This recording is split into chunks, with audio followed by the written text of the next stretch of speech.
flip the script and get it right. Rewrite history, so this time we may get it right. Take the jewels from our elders, rock them and wear them tight. Apply it to your life, and so you're not blinded of your sight. It's taken by the white man, cause as blacks we fight. And we taught that we angry and mad just out of spite. But we too grumpy black men, tired of the lies given to the kid in their lifetime. Real eyes, realize, never fly by me, by we the people, how are we? If we treat it like the dirt beneath our feet, why we trees waiting to grow up, filled with knowledge, but whoever show us, the names is Bobby May and Arthur C. We'll bring your mind and show you things you thought you never see. Just be open-minded, take a listen and you will see just how much truth and knowledge a black man can really speak,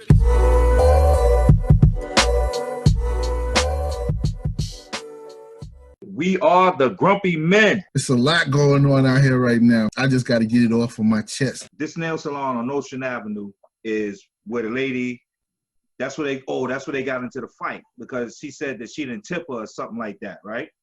And she was trying to get from her. She wasn't happy with the way they did her granddaughter's nails. So it was like $5 or eyebrows or something like that. I think it was eyebrows. And she was like, she'd been paid for everything else, but she didn't want to pay the $5 because they messed up her granddaughter's eyebrows. And that led to the altercation right there.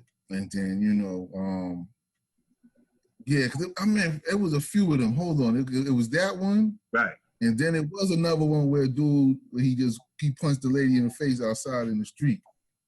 Now that wasn't in New York, it's from what my understanding is. I think that one was in Oklahoma. Okay, so the one with the grandmother was the one in Brooklyn. Right, the one with the grandmother was definitely in Brooklyn, but that's not the one. And the other one where he punched it. And the other one was where she got punched in when the little girl got punched in the face because he approached her for something. I forgot why he approached her for something that happened in the store. And her son, I think she was with her son, and her son had something like he thought the son had took something out of the store and it was in his hand, or something to that effect. And then he basically, they got into an argument, and he was in her face, and she put her hand up like telling him to get back. And he just punched her in the face. Wow, that's crazy. And then so now I did see the video I saw the video on both, but the most recent one where they showed the video of the 50% off. They said they was going to offer 50% off on all products in the store. And they had this line outside, and then you seen some black men near the entrance of the store, not that far, maybe like 50 feet. They was protesting, saying that the ladies should not be doing business with that store because of how they was treated the last time they was in there. So now that they offering 50% off, now y'all online, all is forgiven. And then that's where the black men stance was coming in. And then I remember seeing this young black girl wilding out on the black dudes that was protesting, like really being confrontational. So I just find it ironic that, you're going to be confrontational to somebody that's protesting in your honor, or really kind of defending you or trying to enlighten you to say, yo, don't be supporting these establishments that don't really want your business. But they need your business. No, they want the business. They want the business. They want your money. They want your money, but but they don't have no respect for you. Like they're in your neighborhoods, and they'll take your money, but they don't have no respect for you. They treat you as shit. Just spend your money and get the fuck out. Basically, that's their philosophy. Like, spend your money, get the fuck out. If you ain't buying nothing, get the fuck out. And they don't give back shit to the communities, especially in the black community. They don't give shit back. These nail salons, these hair, whatever they own, whatever they come into our neighborhoods and own, whether it be bodegas, whether it be local stores, newsstands, whatever it be. It's the same thing.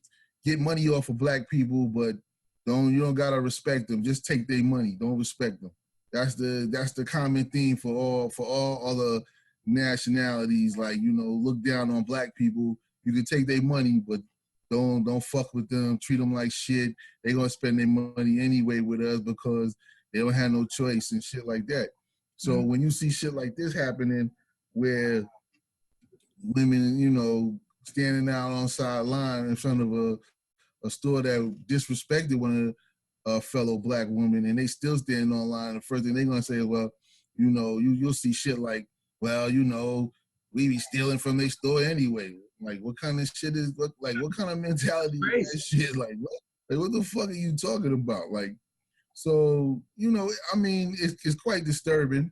You know, it's quite disturbing because, you know, you can never get black people on one accord as far as, like, look, it doesn't matter. You know, just know that one of your fellow black females or males was disrespected, and, you know, investigate, at least get the story and understand what's going on, and don't be like, well, I need my product, so fuck that. He giving 50% off, I'm going there. Like, that's just ignorant. You know what I mean? It's just the ignorant shit that we do that keeps, you know, fucking us up. So I don't really, I mean, it's definitely hard, you know, but it's anything you do. Anytime you tell black people to boycott anything, they're going to have an answer for why they shouldn't boycott it or why they shouldn't do it. You know, you can look at it from Colin Kaepernick to Black Friday or to the holidays, right. The bullshit holidays, Valentine's Day and all them other shits that they use us to get our money, but don't give a fuck about us. Don't do nothing. Don't put shit in our communities. And they come there, get our money, and go back to their lovely communities and spend their money amongst their own, or take it back to their homeland and live well off of the backs of poor blacks, so, or brown people, you know, or Hispanic people. So it's just a matter of, you know, we got to start having some self-respect for ourselves and start letting them know that they can't treat us like that in our neighborhoods. Like, you know, you got to supply us with the same shit you're gonna supply every other person that you know, that come in the store that ain't of black color. You know, but as soon as it's a black person, it's an issue. But I mean, we allow this treatment to ourselves. So, you know, until we ready to stand up and really like take a stand for that shit, this kind of behavior will continue to occur.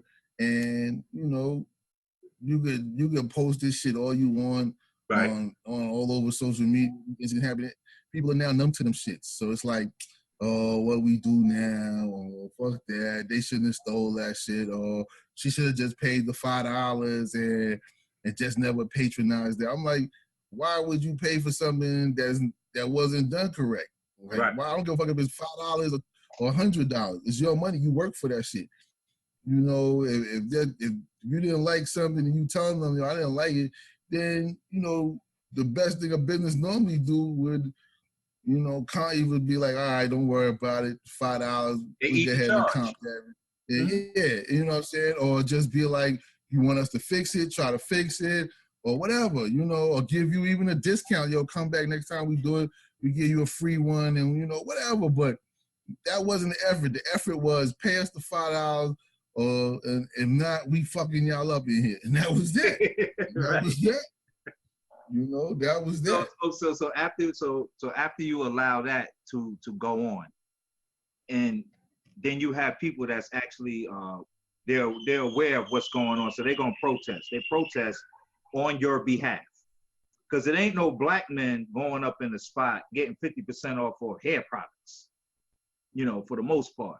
So I didn't understand that dynamic. Why the sister was coming at the dude for telling her that, yo, you shouldn't be supporting that establishment.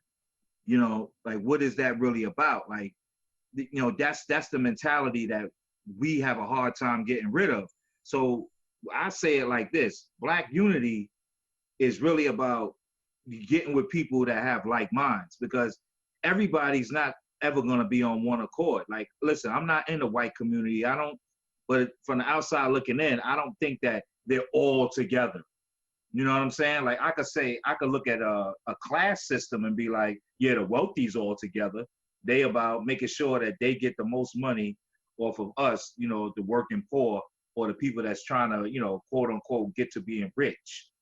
So that's what the wealthy try to do. Like, there's a class system, they're together, And it doesn't matter if you're black and white or whatever, you know, at that point, then, you know, it's all personal. Like, yeah, you gotta have a billionaire and a white billionaire.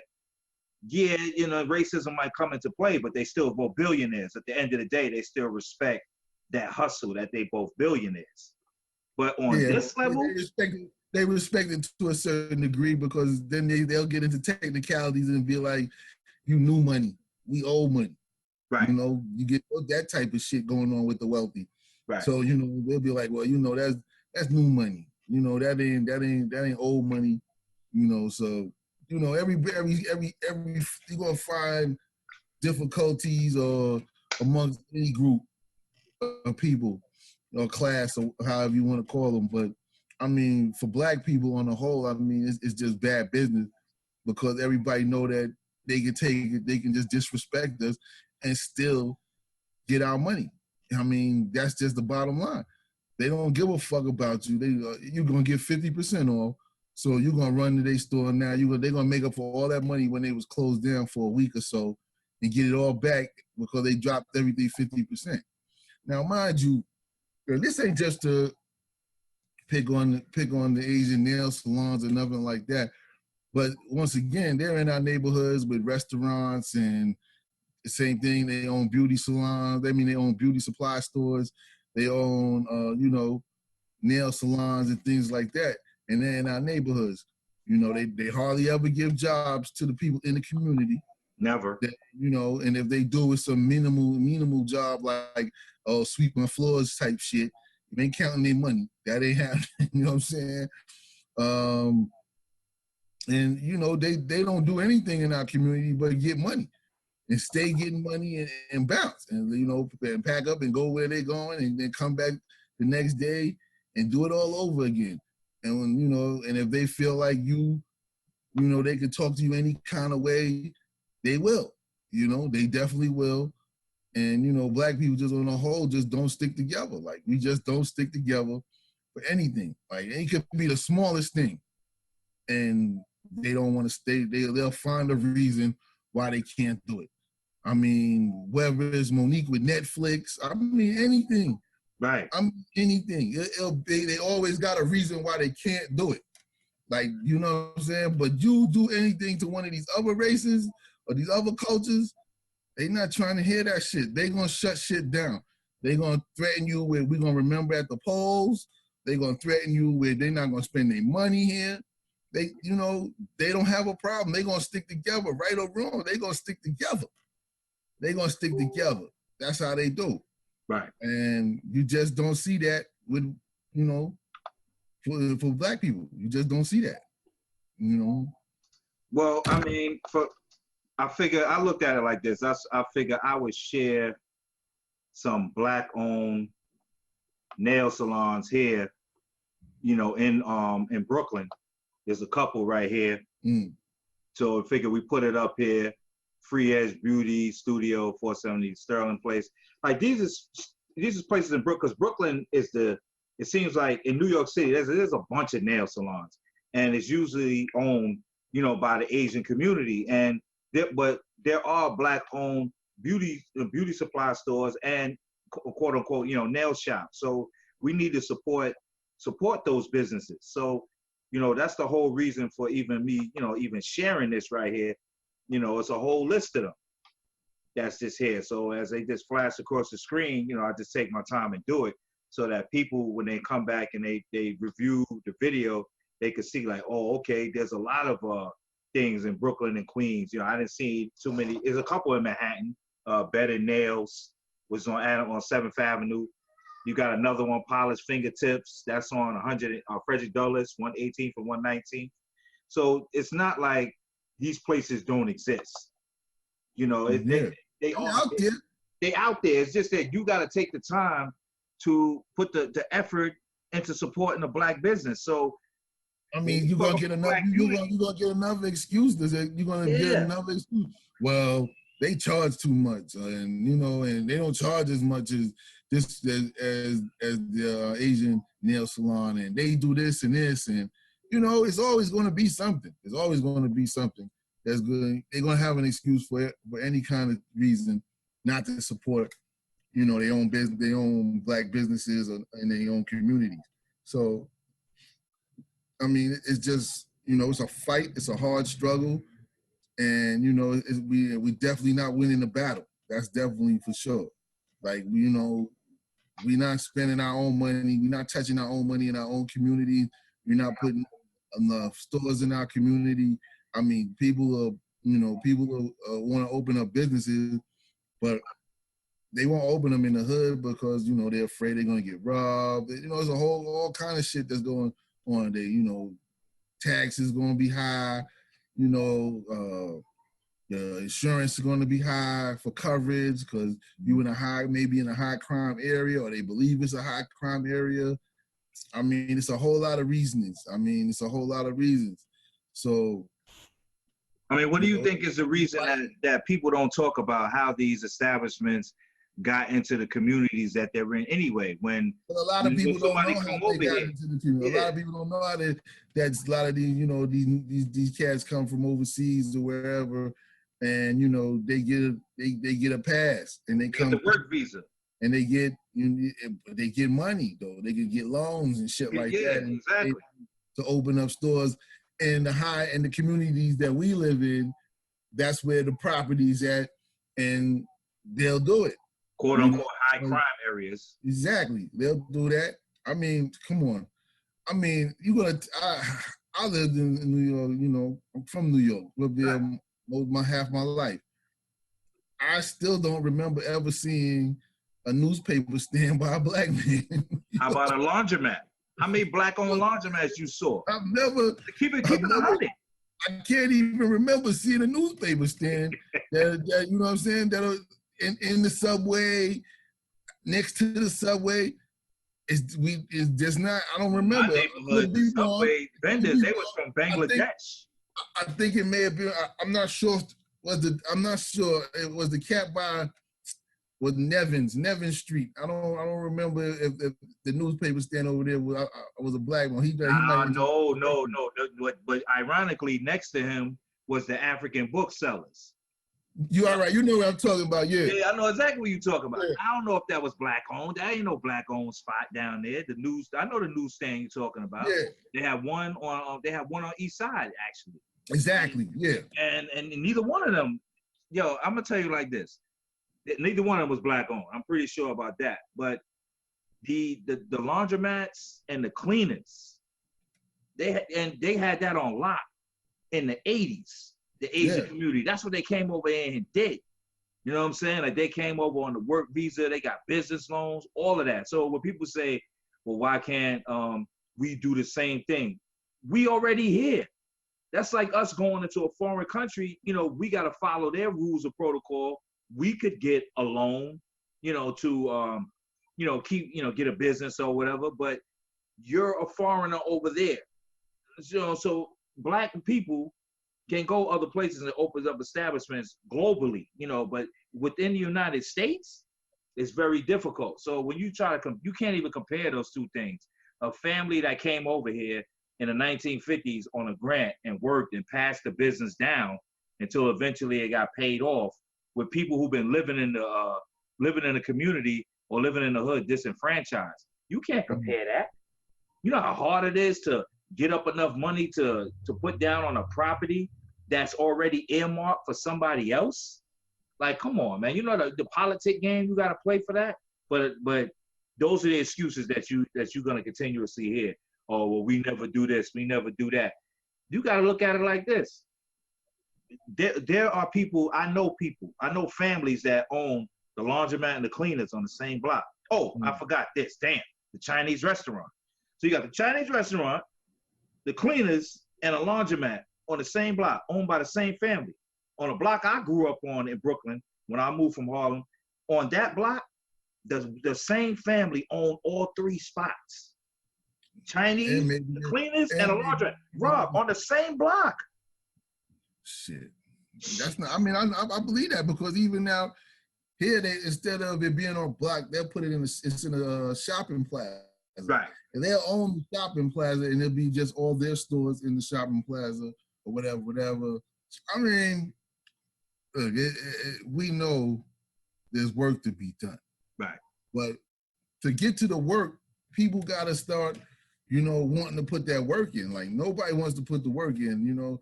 Everybody got an excuse why they can't do something, you know, like, oh, I really love this, you know, I don't want to do that. Or I really like Starbucks, you know.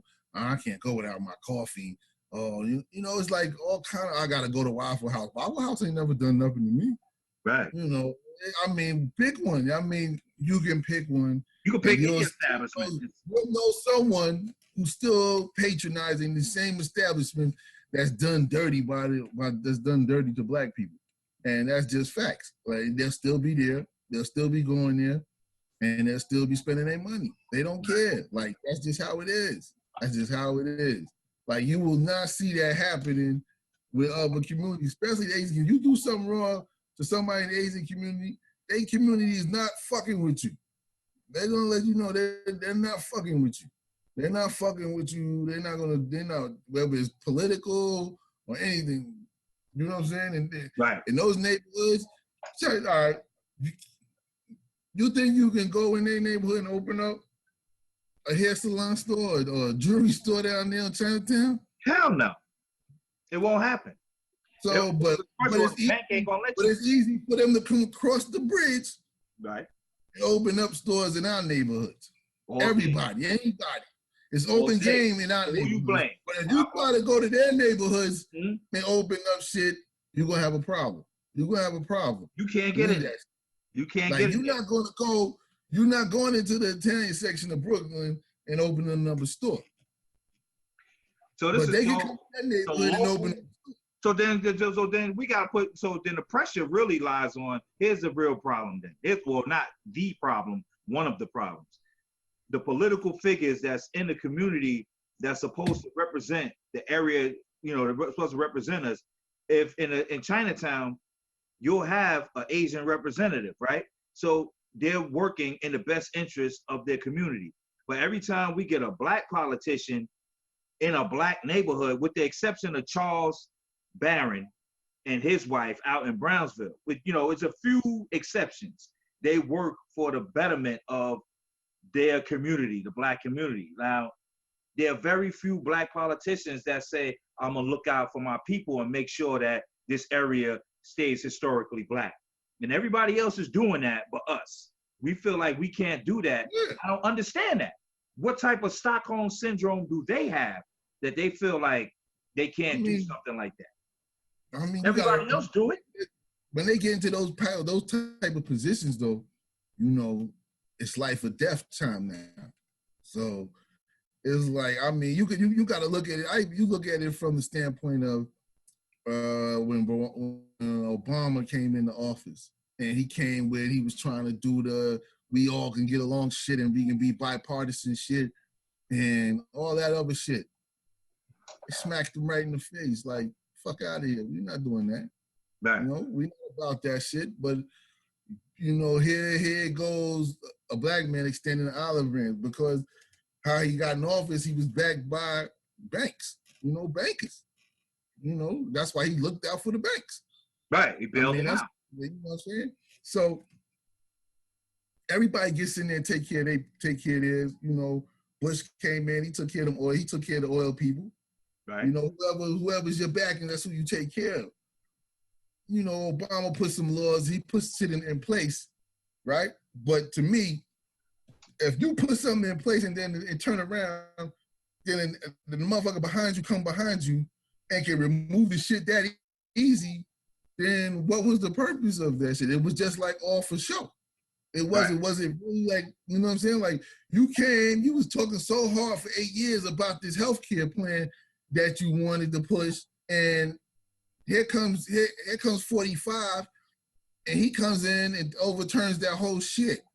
Right. Just overturn that shit. So that means your shit wasn't even really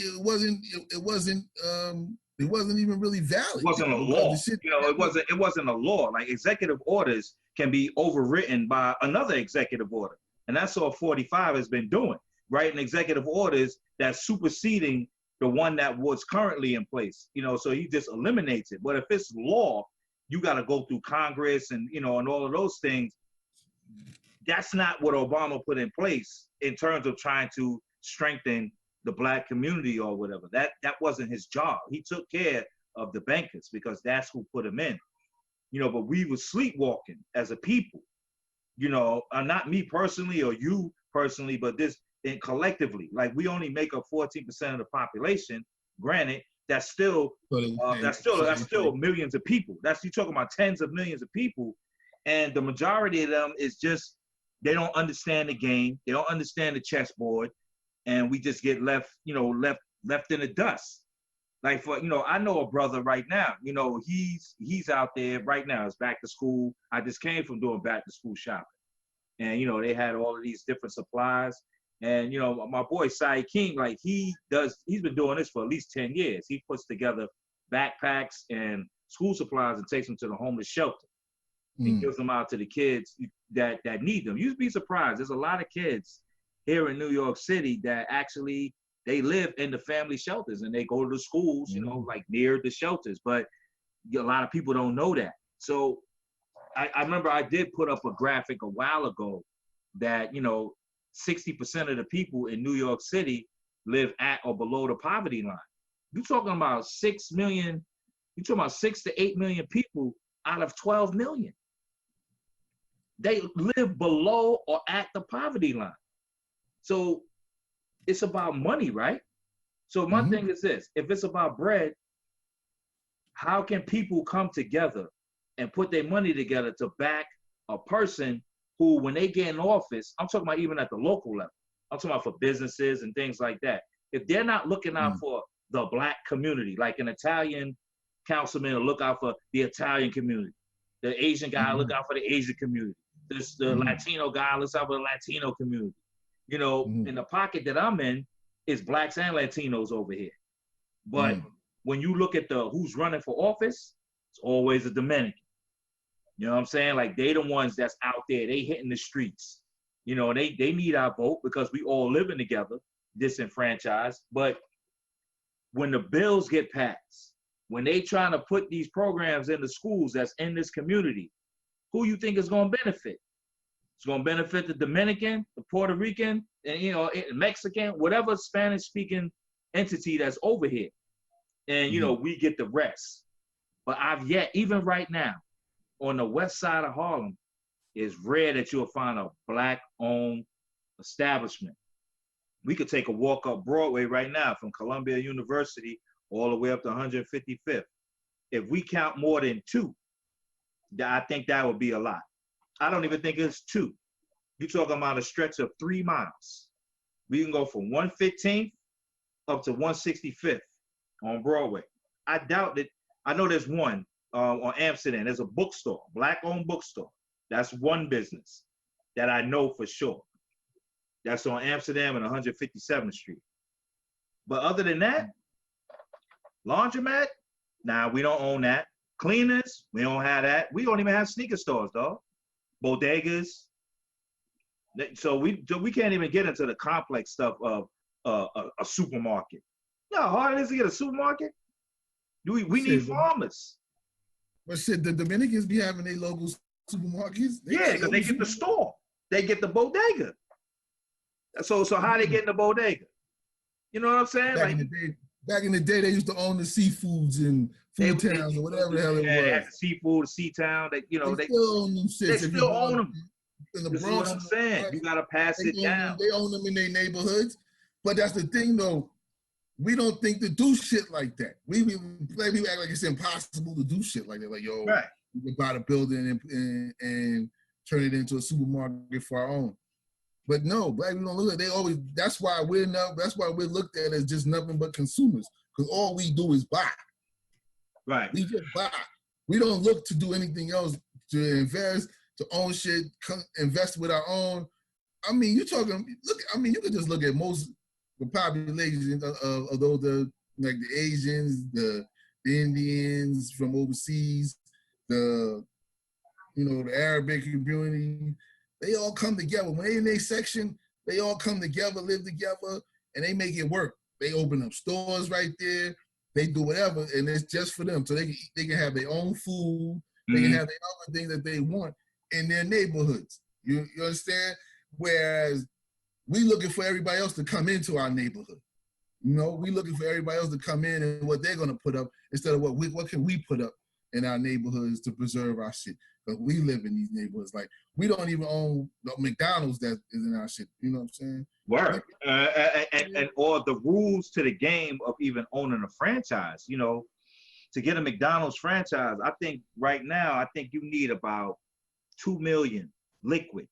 You know what I'm saying? That's what I mean. Yeah. It becomes once again, you know, I understand why people are going to say, like, well, you know, we don't have that kind of cash. Yeah, and they're not going to get, you know, you ain't going to get that kind of loan neither. Oh, hell no. But that's the difference. When these cats come from overseas, they come right in here, new social, they can get loans. They get loans immediately. They're coming with bread. Exactly. You know what I'm saying? They come in and if America's ever done anything to their country, they getting all kind of extra shit. Right. You know what I'm saying? Like, they're gonna get all kind of extra shit. You know? I mean, it's sad, but it's a wicked game. This is what we're faced with, and we have to do better as a community to figure out how we can make, you know what I'm saying? Like, people was like, I remember when they were like, well, we need to all go to black banks and bank at black banks. How long did that last? That lasted like 30 days, and Cass was back to, I can't leave. Until you figured, you know what they all figured out? At the end of the day, your black bank money still went to the Federal Reserve.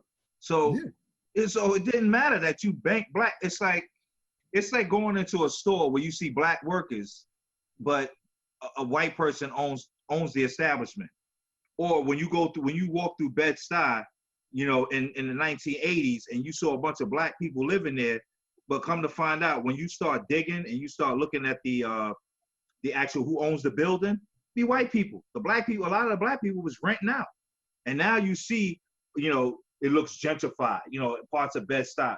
No, they just came back to reclaim their property, and they just put their tenants out because crack is gone, the drugs is gone, you know. But you also don't find out a lot of them is giving those places to their kids, like over there in Flatbush. Exactly. They own those little houses, and their kids is graduating and they need somewhere to live, and their kids are moving with their college roommates and gets 2 more students to move in and pay. So, and the kid is there living free, but their family owns the building, so everybody else is paying them rent.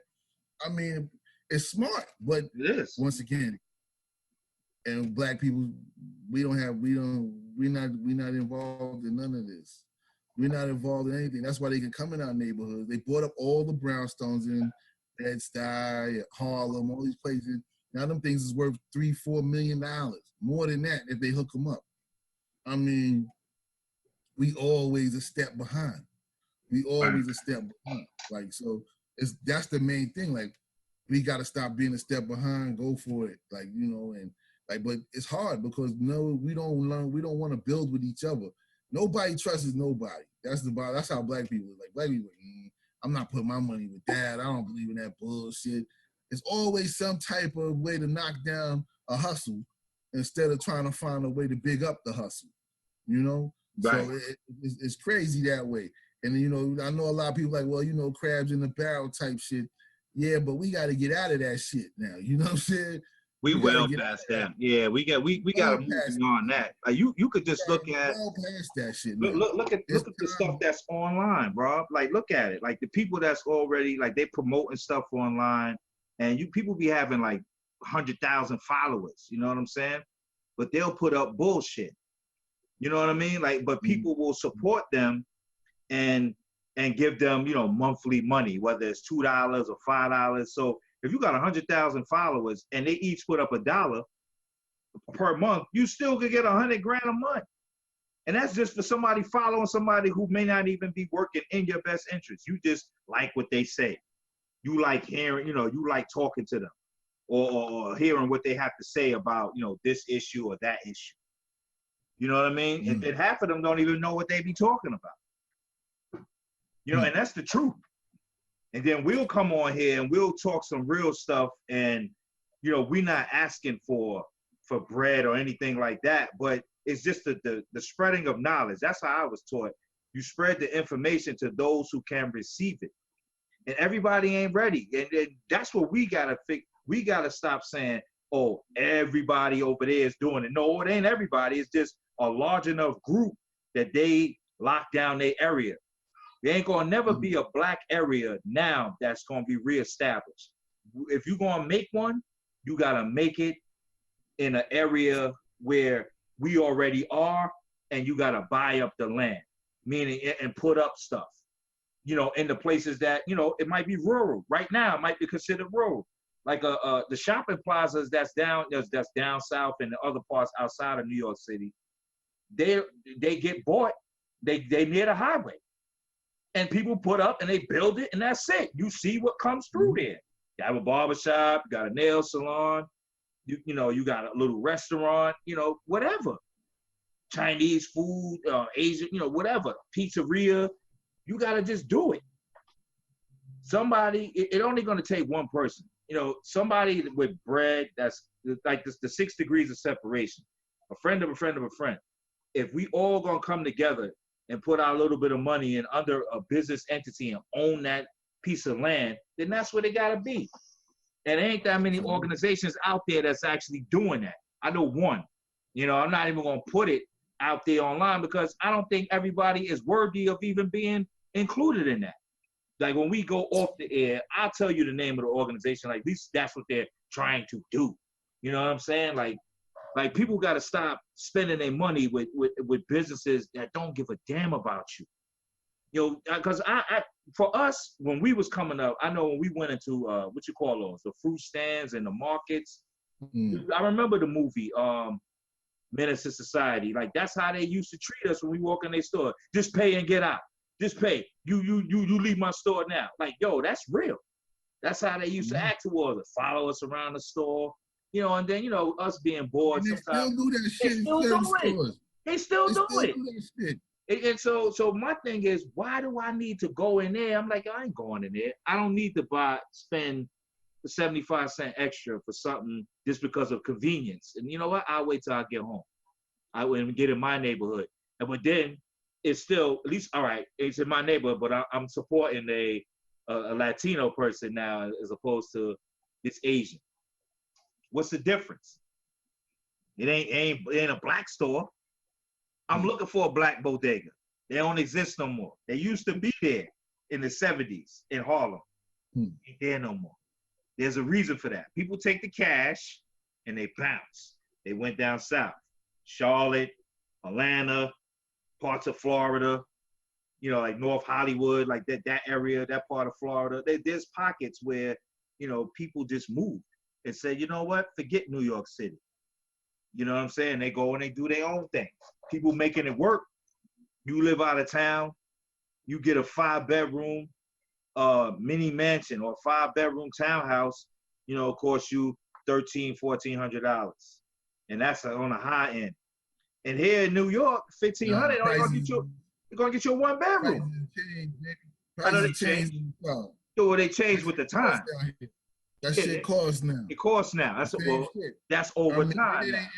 It ain't New York prices, but the prices is high because a lot of people that bought property now in the South, they're from the North.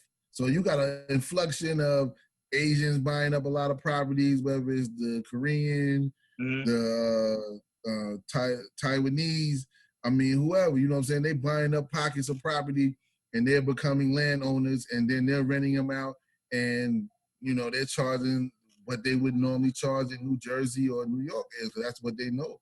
And it affects the prices. See, like in the South, people getting confused, like, oh, well, you know, it's the cost of living is different. No, the cost of living ain't that much different. I mean, it may be, it's in the same ballpark, you know, it's in the same ballpark. You know, you probably get more square footage in your place, but, you know, you paying like a 4-bedroom, you're going to pay close to 16, 17, 1800.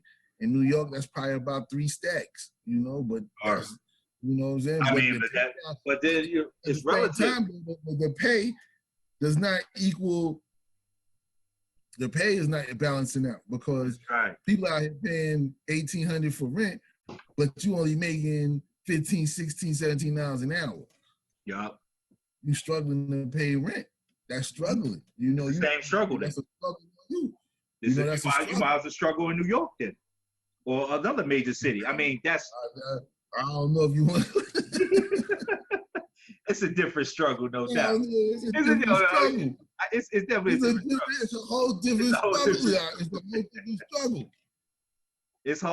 It's hard to do.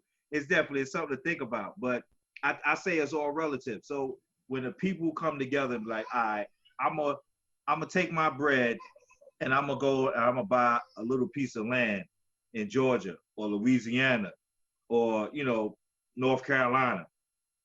That's still a better, if you at least you can make the investment. You know what I'm saying? You can't even invest in the city right now. If you're gonna buy anything in New York, you gotta go further upstate. You gotta go like Middletown, Newburgh, Schenectady, Utica. You gotta go way upstate. And then the further north you go, once you start getting to those football cities like Buffalo and things of that nature, you right back in the New York City type range in terms of what you're gonna have to spend to put out. And it's just not worth it. So where you really go? So that's what dilemma of where people are. Well, where do we do it? So you gotta have a plan. I mean, you definitely gotta have a plan. You gotta have a plan. But a plan is everything. I mean, you can just look at that. I mean, just like what we were talking about this the other day, how black people don't plan. They live for the right now. Like, I mean, you look at these entertainers, Aretha Franklin, the Princes. They didn't write no wills. They didn't do anything even for the future of the youngins coming behind them. They lived theirs, and now it's like, get yours. You know what I mean? Yeah.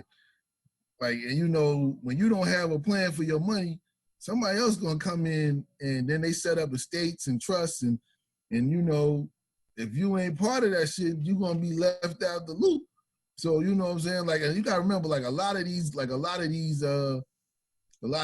kids, a lot of these Asian kids, and so forth, even Spanish kids, they parents leaving them shit. They leaving them land. They leaving them businesses. They leaving them shit. You know what I'm saying? People, they laughing, but I mean Mexicans and South Americans, they come in, they take over the land. They landscaping businesses. They leaving that to their kids. Like, they make money all year round. They're gonna make the money. They're gonna make money, and they're gonna leave that business to their next person in line, and they're gonna keep it going. You know what I'm saying? And keep building money, and buying up land and buying up shit to take care of their family. I mean, and black people just happy like, yo, I bought me a house, okay, but where's the business? Like, you ain't got no business. You don't got nothing set up for your kids. You ain't got no life insurance. You don't have no will left out. I mean, anything happens, your family now has to figure out how shit when as the leader, it should have been already figured out because you was the one, you in charge of that. You the leader. So as the leader of the house, you got to make sure shit is in line. So your lady is straight and the kids is straight. And they know where everything is at. But, you see a lot more black families, they don't have that in order, then their kids wind up fighting for the shit that's left. You in court, you suing this motherfucker, you suing your own brother, you fighting, sell it, get rid of it. Right. Man, come on, man. How you don't have a will? You know what I'm saying? Like, come on, man. You can't have hundreds of millions and not have a will. You can't have $80 million. You can't be worth $80 million and you ain't have no will. Right. You can't I'm worth 60 mil. I don't got no will. You ain't got no will. Like so you know walk around with no life insurance. Come on, man. The purpose of the life insurance is if you not making enough money to cover, I'm talking about liquid, to pay for your own funeral, where your family don't have to go and do a GoFundMe or something like that. If you're not walking around with, $20,000, 15, 20 to pay for your funeral, cash, to bury you or whatever, however you want to be buried, life insurance is for that. You know what I'm saying? Because there are wealthy people that they don't have life insurance, but they have a will. They don't need life insurance because they can afford the funeral. But they have a will where their money is going. And so we got people walking around, they don't have life insurance and they don't have a will. Or they have a will, but no life insurance. When you in a certain income bracket, you but they everywhere though. They got everything new, and they ain't taking care of the main business at the house. I said this 5 months ago about people that will go and spend $350, you know, every month or two, you know, every 2 months or so. They'll buy 6 pair of sneakers a year at $300, you know, whether it's any Nike, it don't matter who it is, you know, but so that $300 that you gonna spend every 2 months. So basically, how many pair of sneakers you buy? 6. You spend $1,800 a year. That same $1,800, you could have just invested in Nike. If you're gonna give all Nike all your bread, you might as well get a piece of what they doing. It's only $60 a share. You could every year you spending $1,600. You could go, how much? I can't even do the math on the top of my head. What is that? 16. That's what, 30 shares a year?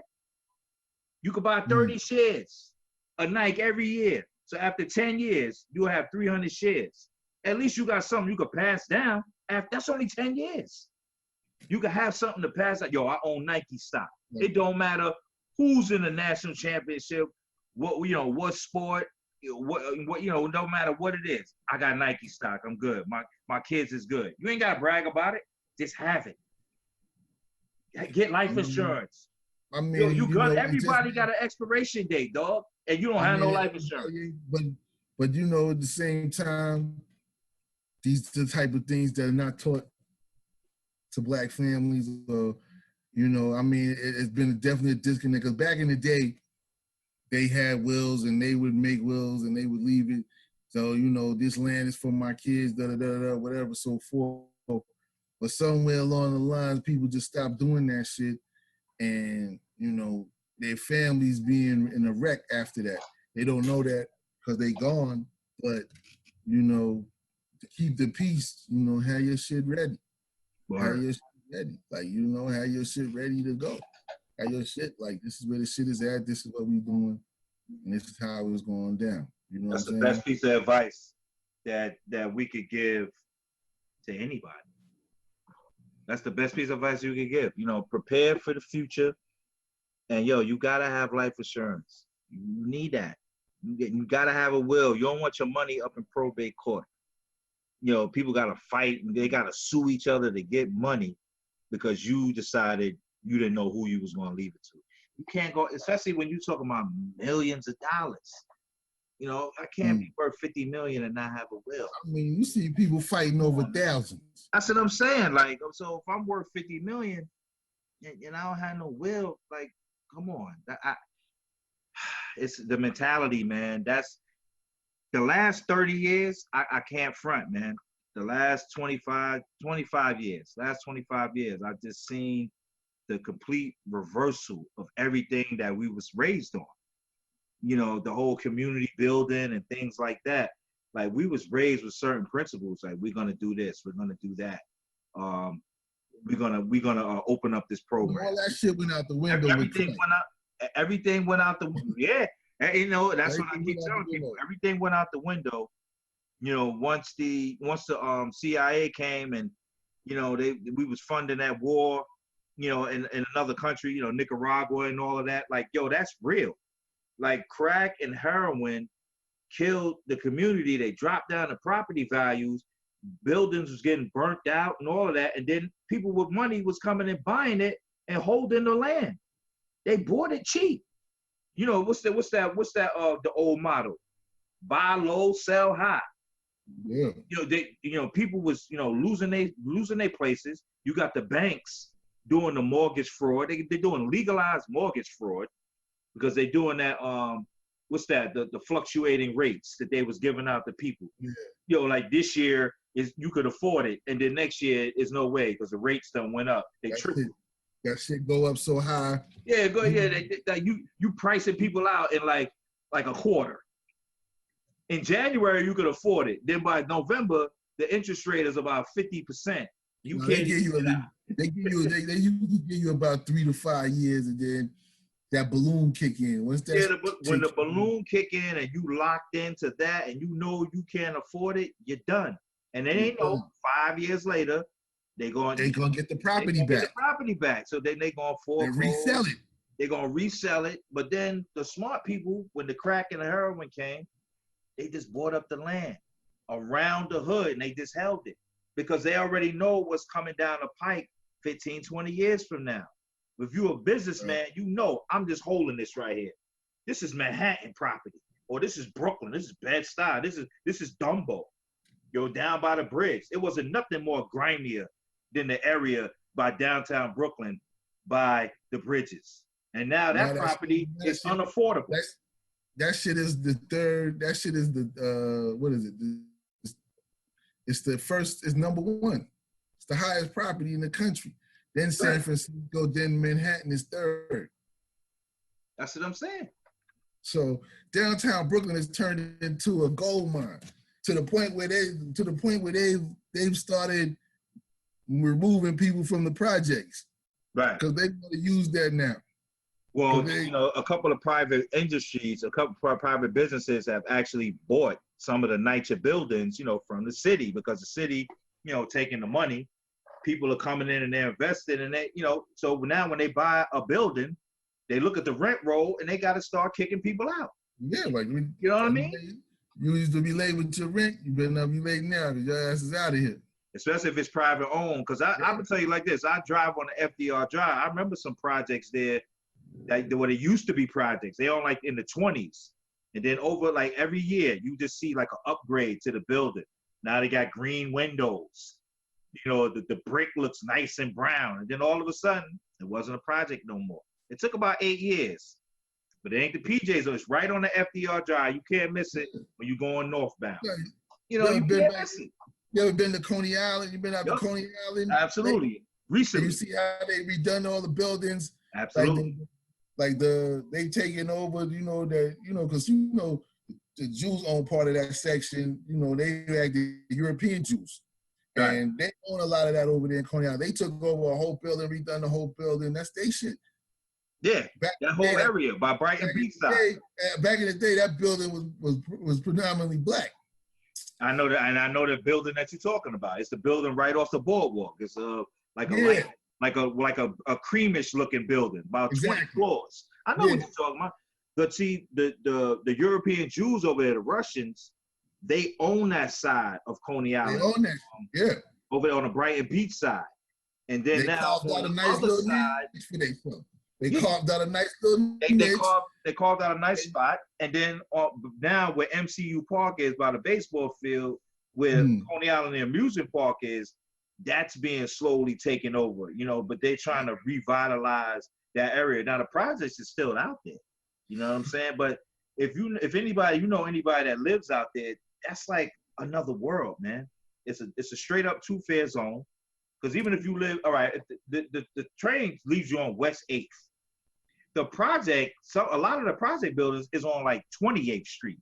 You a mile from the train station.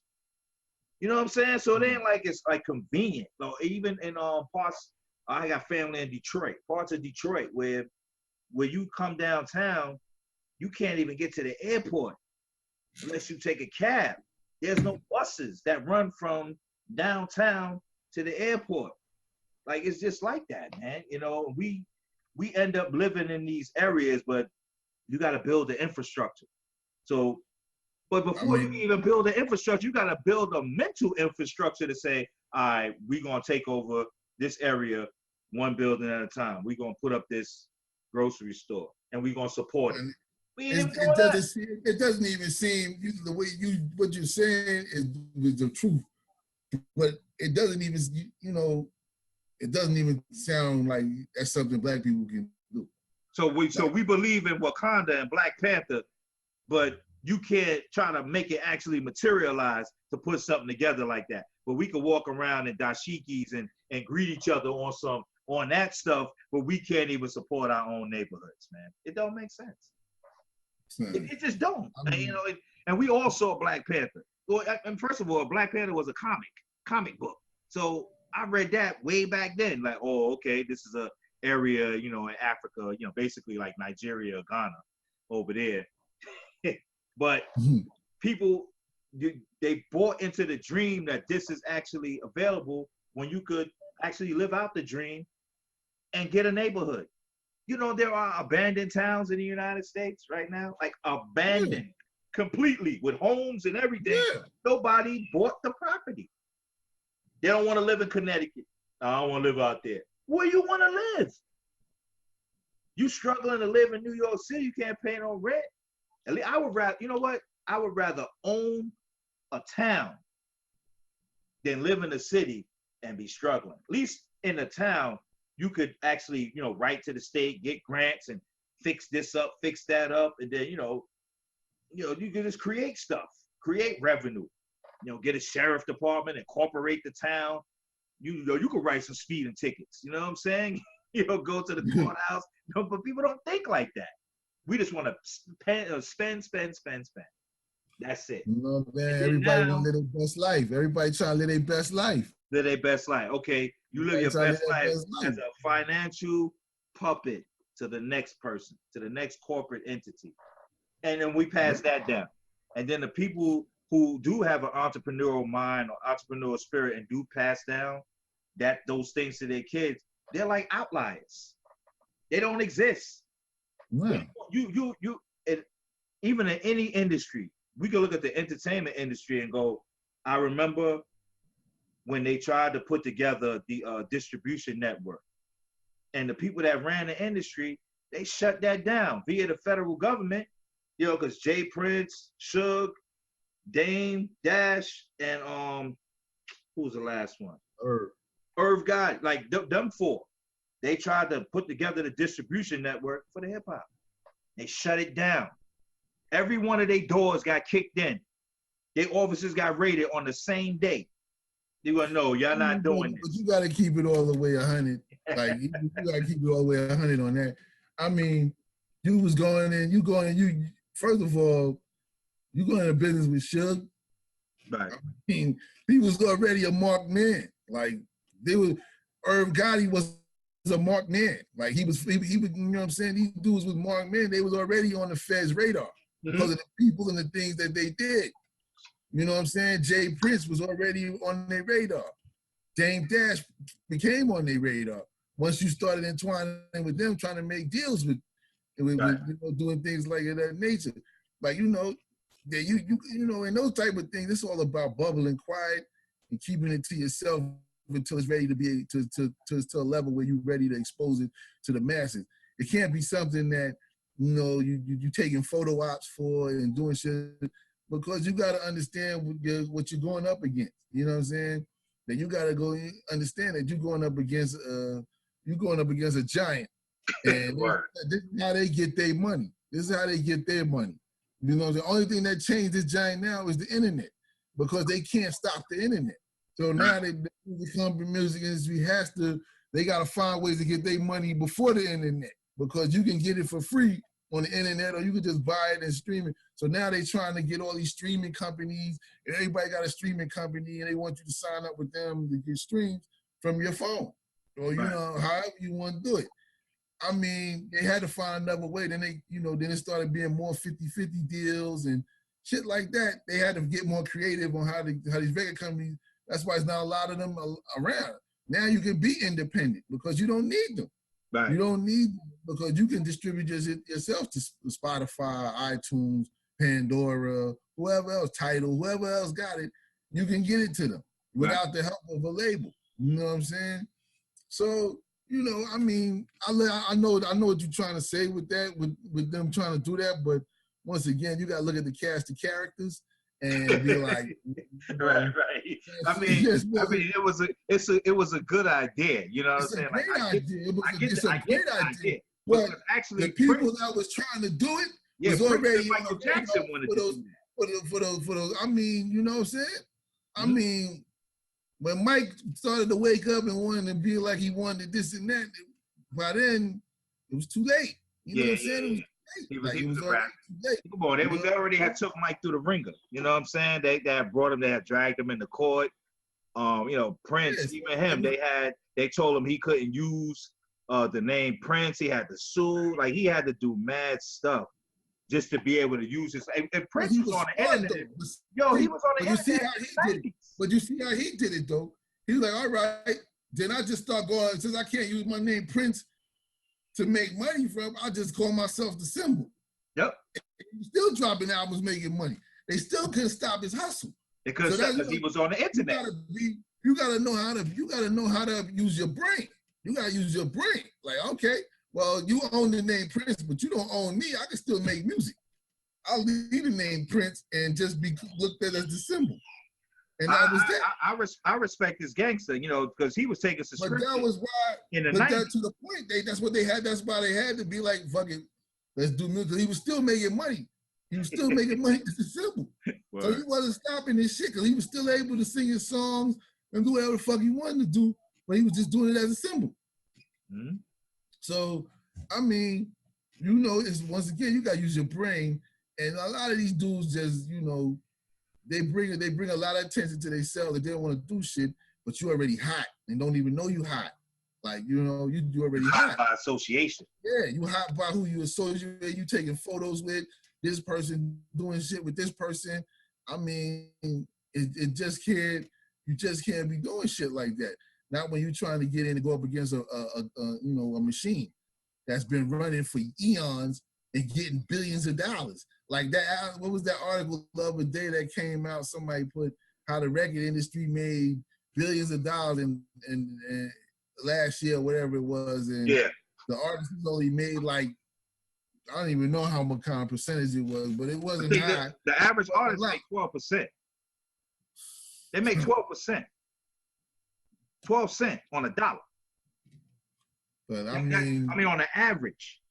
You know, I'm not talking about the Beyoncés of the world that everybody see and those type of artists where they, you know, they probably, their contract is a little higher, I'm sure. Probably closer to the $1.50 range. You know what I'm saying?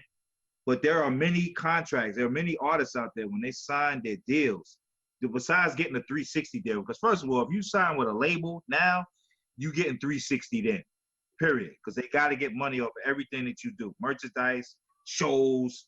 Well, they're not going to sign you unless you got. You need a following first. Going on, and you got a following. You know what I'm saying? Yeah. You got to have a following. You got to have other shit you can do. You can act.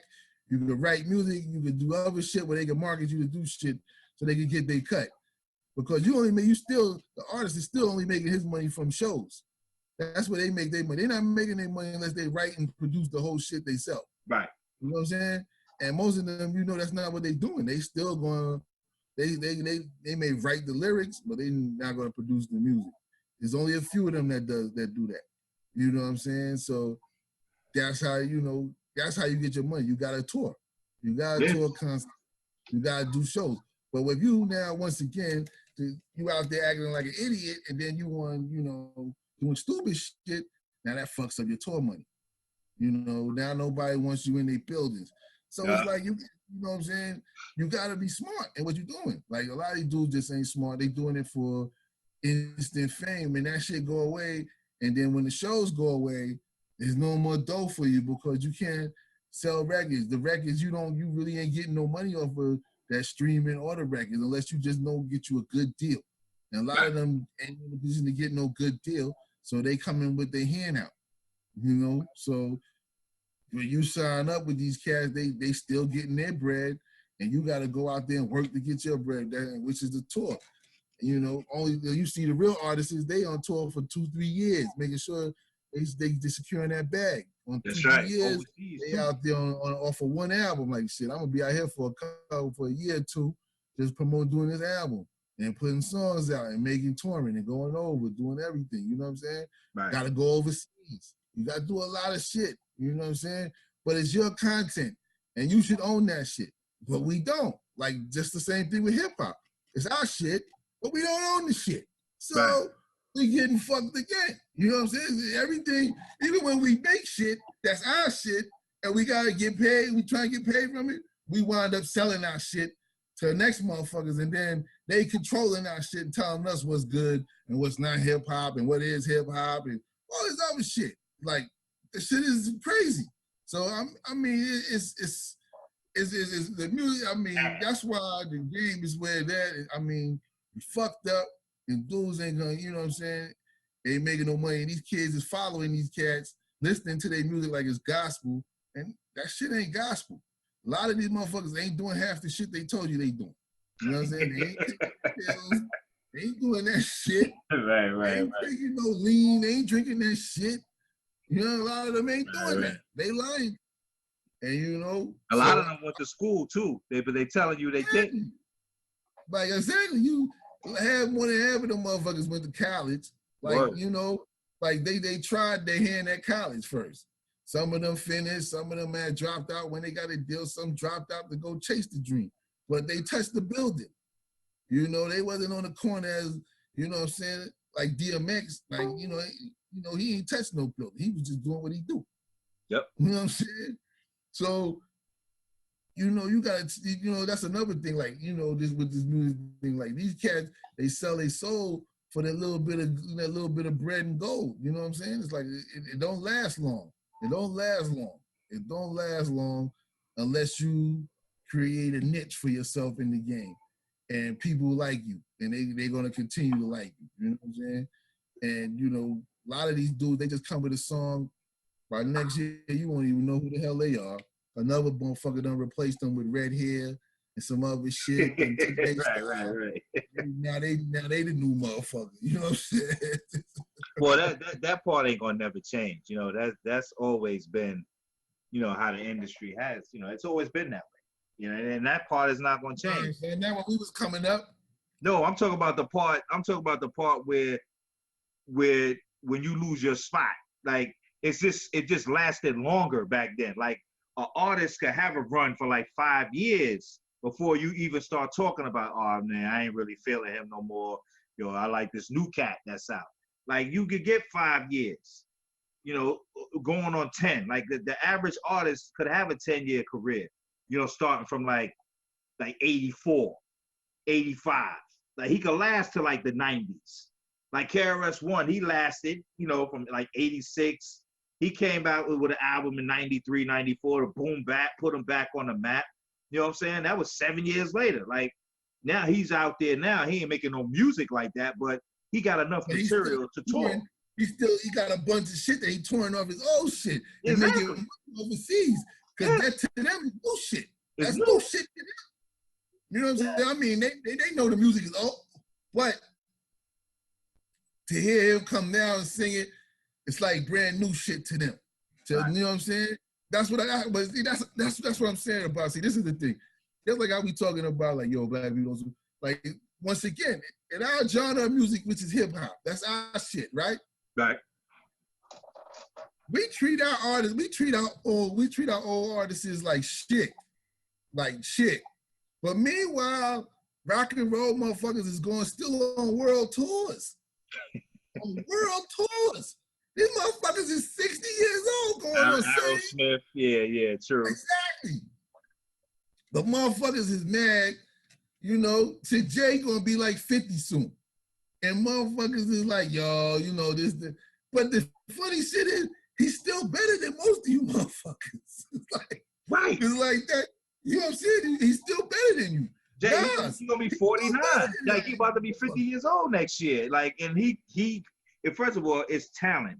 If you can do it, you can do it. It's not like he playing ball, like you lose your athleticism and your skills and all of that, you know, like to do certain things. He's an MC who can rap. And he has some knowledge of self. So there are things that he can rap about that's gonna go over a lot of people's heads because they just not there. So yes, Jay-Z will be that way. He's one of them. There's a few of them that they can rap over. Like Run DMC, can still get out there. Running DMC can still get out there and perform. Tribe Called Quest, if they wanted to, they could do that. Right. De La Soul can do that. Public Enemy can do that. Like those type of iconic groups can do that type of shit. You know, like, I mean, Ice Cubes. I mean, it's a lot of dudes. Snoops. Snoop. A lot of them can do that. That's what they doing now. They touring overseas on festivals because people still want to see them. They want to hear them that music from then when they didn't get it. You know what I'm saying? But here, we treat them like if they be like, if Snoop be like, I'm going on world tour, he gonna have to have a whole bunch of, he may have to have a couple of new artists with him to sell out his arena, unless he's doing small venues. If he's doing small venues, he's straight. But if he's trying to do arenas and shit like that, he gonna have to add on one of them young boys that's hot to help sell. He gonna have to go on with Kendrick Lamar. He gonna have to do a West Coast thing in order to sell out. And he might have to add on another. He might have to add like 2-3 cats. Because you see, even you do. Because even when you look at the when Drake go on tour, he have like 3 or 4 people with him. You know what I'm saying? Like they all collect. It's a Drake ticket, but he is the main headline. He can sell that shit himself, though. He can sell that shit. Yeah. He can still sell that shit. You know what I'm saying? I'm just saying though, we treat our older MCs like shit. Like you ain't gonna see Cold Crush on tour. You ain't gonna see right. You ain't gonna see my man, what's his name? What's my man Kumo D on tour? Kumo D. Yeah, you need material too. Like Cold Crush Brothers made like a. But I'm saying though, cats is living. I mean, these rock and rollers is living off their old shit. If Kumo D came out and was doing it and came to do a show, and came out singing the Wild Wild West, these little motherfuckers will be looking at him like he fucking crazy. Like, what the fuck is that? They don't want to hear that shit. They ain't gonna come out to see that shit. But Wild Wild West. Yeah. That's not gonna happen. You know what I'm saying? That's you know what I'm saying? That's the truth. Real shit. That's the truth. Like they come out and do one song. That shit. You gotta come out and do one song. That's it. Do Wild Wild West. How you like me now? You gotta do that. I'm saying though, somebody like, but then you have you got somebody like Dougie Fresh. He come out beatbox and sing Lottie Dottie, and he good. He sing 1 or 2 songs. He good. And he still getting booked for shows. Yeah. You know what I'm saying? He ain't made nothing. Dougie ain't made a new song in eons. He ain't made a song since '87. That's you know 30 years. He ain't made an album once. I don't like 30 years. You know what I'm saying? But he owned all his shit. He owned all his shit, though. He owned his shit. Well, then that's the big. That's the thing that we need to be, keeping in the spotlight. That here's a guy. He made 1 or 2 albums. He on tour, but he owned all his stuff. You know what I'm saying? But he also flipped some of his bread. He had a couple of restaurants or whatever. Got a bowling alley. Like so, he is an entrepreneur. Like that's what you got to do. But you're right though. In terms of hip hop, our legends, who we consider legends, we do not. I mean, collectively, we do not revere them the way that we should. You know what I'm saying? For a variety of reasons. Maybe you don't like. I don't understand how we do it, but like you said, rock and roll, they'll rock with their people. Aerosmith is God. They're a god. They're on Mount Rushmore. Just look at the old R&B cats. If the Whispers, the Temptations, whoever, if they got on tour, that era of people is coming out to their shit. They flocking it. And it's gonna be sold out. You know what I'm saying? First of all, that era, the Whispers, the Temptations, like the Emotions, like all of those groups from back then, they could sell out because there's millions of black people who came up in the 70s, like Earth, Wind, and Fire. Like if they all went on tour, Frankie Beverly, you couldn't get a ticket straight like that. If they go to a venue that's under 20,000 people, you can't get a ticket because the people, our parents would be like, I'm going to a Frankie Beverly concert. Like talking about they was all on the same ticket because that's what you got to promote now. You got to, if I was a promoter, I'll be trying to get these cats, y'all need to go on tour. People still want to hear y'all, even though y'all ain't make an album. Y'all have a platform. There are people that want to hear them. You know what I'm saying? But then it's the same thing in hip hop. If you're gonna do that type of show, like you gotta have like a Rakim, KRS-One, Mobb Deep, EPMD. Like you gotta have them all on the same bill going someplace. You know what I'm saying? I know Jay-Z and different cats, they probably won't rock with that type of affair because they on some singular bread. So you got the dude that's at the top, like on LL Cool J, like them dudes ain't gonna go on tour with KRS-One, Big Daddy Kane, Rakim. Like they ain't going on tour with them because they over here in a whole nother lane. But in reality, they should all be on the same show, going around the world and promoting hip hop instead of complaining about it. You can't complain about what hip hop is today, and if you're not gonna be still invested in it. You know what I'm saying? Like it's unfair to the new cats that's coming up. You know, that's trying. There are some good artists that are coming up, but we don't. There are so many bad artists that's what we focus on as a community, and we shouldn't. Because back then we had trash artists too. Yeah, we had trash MCs. You know what I'm saying? Like, what's fair is fair. So let's promote the good. Promote the ones that's good, the ones that got talent. Go on tour, go around the world. But then, you know, it's record labels involved. There's very few people that are independent and solo now to be able to control that bread. Because that's a distribution network in itself too. Do a pop-up shop. You got five of the legends. They drop albums and they keep it moving.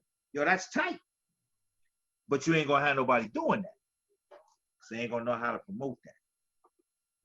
Cause I see Rakim, he on tour all the time. He be all over the place. Yeah, he don't do the best show. But he out there.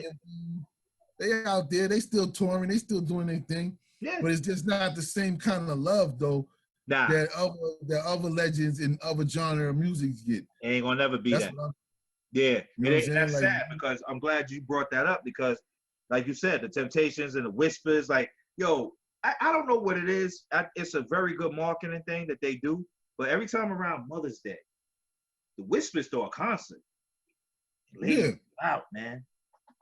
I'm talking about people my mother's age. You know what I'm saying? Yo, they be coming out. Take your mom to see the Whispers. You know what I mean? And we'll go out and we'll do that. So we have to have the same level mentality as those, you know, the people that are promoting those type of venues. But I guess I don't, you know, to get into that game, it's just different now, dog. You know, it ain't for everybody. Everything is, you know, everything. Of course, everything has changed. It's different, and you know, you got to move with the times. But we still got to learn to take care of our own. You know what I'm saying? As far as our legends. And making sure that they know that they, you know, we appreciate what they've done for the game. Because they built this shit so these new motherfuckers can come along and get on and build the next bridge for the next group that's coming behind them. Right. But you know what I'm saying? A lot of people don't have the history of what it is, you know what I'm saying? And that's what's, you know, that's why we don't, for one, we don't even own our own shit. Like, this hip hop is our shit. Let's be clear. This is our shit. And we don't even own the shit. It came from the streets. You know what I'm saying? Yeah. The culture was built in the streets, you know, and like people just know only really one facet of hip hop. That's MCing. But there's more to hip hop than MCing. You know what I'm saying? It was dancing, it was graffiti, B-boy shit, clothes, you know, it was all kind of shit. The fashion. Hip hop is the culture. So it's not like it was just one facet, but the facet that could, you know, even DJing is a part of the culture. Like the DJ is not even instrumental to the hip hop anymore. He just, you a producer. No, that motherfucker, the DJ was the motherfucker that kept the show popping. You know what I'm saying? So it's like a lot of elements to the hip hop is gone. So, and once again, all we focusing on is the MCing part, and we've lost all the other parts. You know, and people, I mean, you gotta look. A lot of graffiti artists are all over the world. They're now renowned painters or whatever for other shit. Artists, even some of them, like selling in galleries, and that's dope. But how much attention do they get? Like you'll get more attention for being a whack MC than being a dope artist in hip hop. You know what I'm saying? Which is crazy to me. That's crazy. You know what I'm saying? So it's like, you know, and together, just as a whole, as everything, like we on a whole. Gotta figure out how to get our shit together, start being in more control of our own shit. Like the things that we built, we need to take control. Stop saying, well, we built them. No, you know, hip hop, we sold to them because we sold that we wanted to get more money. You know, we didn't want to be patient. So, you know, that's how it goes. You know, that's what happened. But, you know, that's that for me tonight, son. I'm out of here. I'm about to go watch Miami, man. Yeah, right. You know what I'm saying? That's why I put it up like, yo, two old grumpy men, whatever, man. You know what I'm saying? Got a lot to say. We just starting off. We just really warming up. You know what I'm saying? Like You know what I'm saying? We're gonna try to hit y'all every week with a new episode. You know, if you got comments, please go ahead, hit us up. And I'm gonna keep it 100 with you. We'll answer all questions. We'll come back with more current events. Two grumpy men. Word. We're gonna come back. We'll answer all questions. We'll go live when y'all ready. You know what I'm saying? When we feel the love, we'll go live. For right now, take this recording. We out of here. Peace. Peace.